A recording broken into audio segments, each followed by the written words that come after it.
Então, dando continuidade aqui ao método, a parte de convenção de sinais, né, positivos, que não vai seguir a convenção lá do método das forças,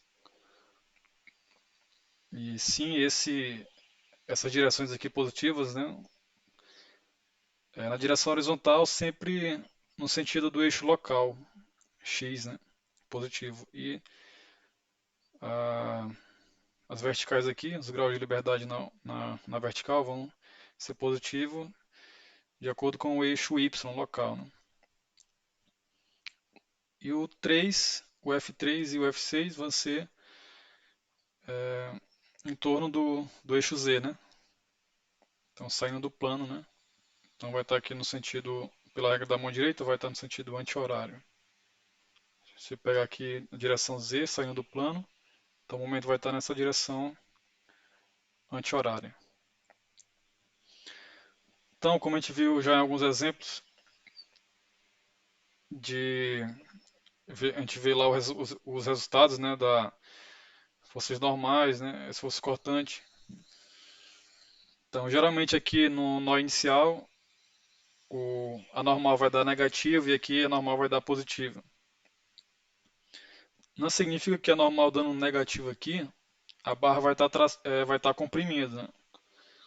Porque lá no método das forças, se o N, né, for negativo, então vai estar comprimindo a barra. Só que se for negativo aqui, significa que ele está ao contrário da direção x positivo, na direção x local positiva, né? Então, se ele está negativo é porque ele está contrário a essa direção 1 aqui, ó. Então, ele está para a esquerda. Ou seja, ele está saindo da seção. Ele está tracionando o elemento. Ou seja, não é porque deu negativo que vai estar comprimindo, né? Não nesse caso, né? Se o resultado do método da rigidez direta der normal no nó I negativo, então é porque ele está ao contrário dessa direção positiva aqui de 1. Ele está tracionando o elemento. Então, falando em elemento, né, para elemento de pórtico ou de quadro plano, a gente tem 3 graus de liberdade por nó. Então, aqui, 1, 2 e 3, 4, 5, 6. Então, lá na matriz de rigidez global da estrutura, ela vai ter o tamanho de 3 graus de liberdade por nó vezes o número de nó. Então, a mesma coisa se eu tiver aqui, vamos supor, aqui para cortante, aqui está para cima, né, os dois, né, nas duas extremidades. Mas lá no métodos convencionais, nessa extremidade aqui, a cortante positiva vai estar para cima, só que aqui do lado direito vai estar para baixo. Então, se aqui na direção 5, que a cortante der positiva, né, não significa que lá no diagrama vai ser positivo. Porque se deu positivo é porque está para cima. Se deu positivo no método da rigidez direta. Vamos supor que na extremidade final deu positivo, então está para cima. Só que no método convencional, que a gente vai desenhar o diagrama, né, de acordo com ele, a direção positiva está para baixo, né? Então, na verdade, no diagrama, mesmo que aqui tenha dado positivo, no diagrama lá vai dar negativo. Mesma coisa que para F3. F3 aqui, ó, ele está tracionando quem? As fibras de cima ou de baixo? Ele está tracionando, se ele está nessa direção aqui, é porque ele está tracionando as fibras de cima. Só que no método da rigidez direta vai ser positivo, o sinal vai ser de mais, né? Só que não significa que lá no diagrama vai ser positivo, porque se você colocar positivo lá no diagrama, você vai estar dizendo que as fibras inferiores estão sendo tracionadas, certo? Só que isso não é verdade, porque se deu positivo aqui no F3, as fibras superiores estão sendo tracionadas, então no diagrama vai ser negativo. Porque quando eu vejo o diagrama de momento fletor, Onde o momento é negativo, eu sei que as fibras de cima estão sendo tracionadas, né? Então acho que a gente já pode passar aqui. Se isso não ficou tão claro assim, a gente vai explicar no final também. Tem outra imagem lá, né, do método convencional, né, qual que é o sentido positivo, qual que é o sentido negativo. A gente vai ver isso mais lá na frente, na última aula dessa sessão aqui. Então, para a gente formar o- a matriz de rigidez elementar no sistema de eixo local, a gente vai precisar impor um deslocamento unitário em cada grau de liberdade e fixar os outros. E aqui eu trouxe logo essa imagem aqui, porque isso vai ser importante para a gente mostrar isso daqui. Por exemplo, é, nessa direção aqui, ó, D1', tá vendo? Eu estou impondo um deslocamento unitário na direção de 1. E eu estou fixando os outros, ó. Aqui, ó. Aqui está fixado o deslocamento, né? Aqui não tem deslocamento. Mas aí surge um efeito aqui na direção. Agora a importância lá da figura. Que direção é essa aqui? É a 4, né? Essa aqui é a direção 1. Então eu estou impondo um deslocamento na direção 1 e vai surgir efeitos tanto na direção 1 quanto na direção 4. Só que na direção 1 vai ser positivo. Olha só aqui o 1. Ó.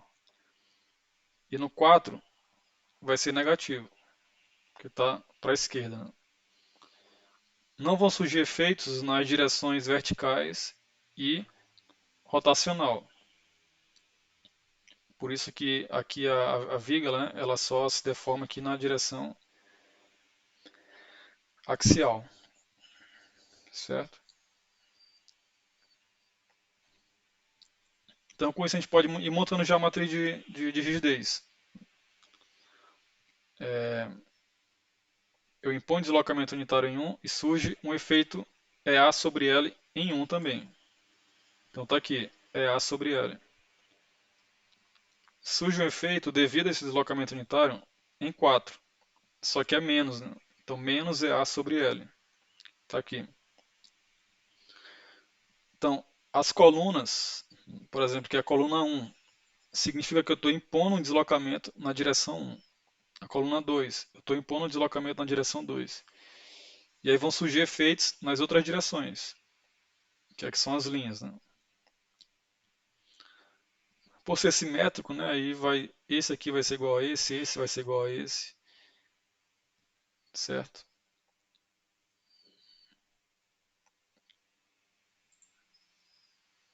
Então, é, agora vamos impor aqui em outra direção. Aqui na direção 2, direção D2. Então a gente vai colocar aqui os coeficientes na coluna 2. Então, quando eu imponho um deslocamento em 2, surge algum efeito na direção axial? Não, né? Então é zero.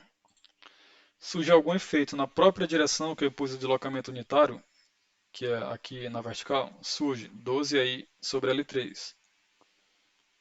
Então está aqui. Surge algum efeito na direção F3? 6 aí sobre L2.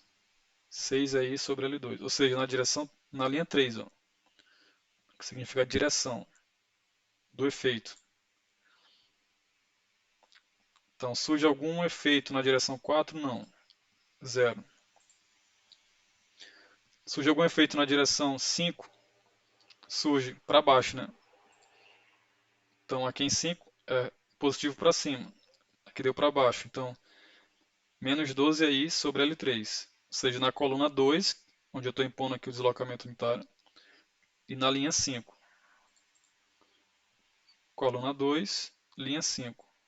Menos 12 é I sobre L3. Surge efeito em 6? Sim, 6 aí sobre L2.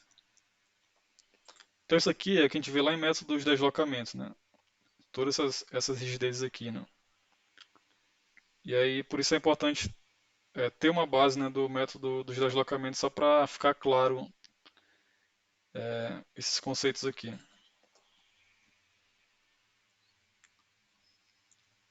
Então, a gente impôs agora o deslocamento em 2, né? Achamos os efeitos. Então aqui vamos pegar aqui uma posição qualquer, vamos pegar essa posição aqui. Aqui a gente tem a rigidez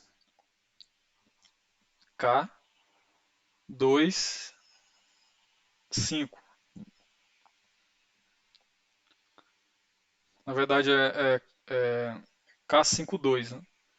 Porque o 5 é o efeito, o primeiro índice é o efeito e o segundo é a causa, né? Ou seja, eu estou impondo lá em 2 no deslocamento unitário e surge um efeito em 5. Então por isso K52. Então, é importante essa identificação dos índices, né? É, efeito e causa. O efeito é o local, né? Onde ocorre a, na direção que ocorre ali a rigidez. E o segundo índice é a causa, né? Que é por a gente impor um deslocamento unitário. Então, só que esse caso aqui é para a barra bem engastada.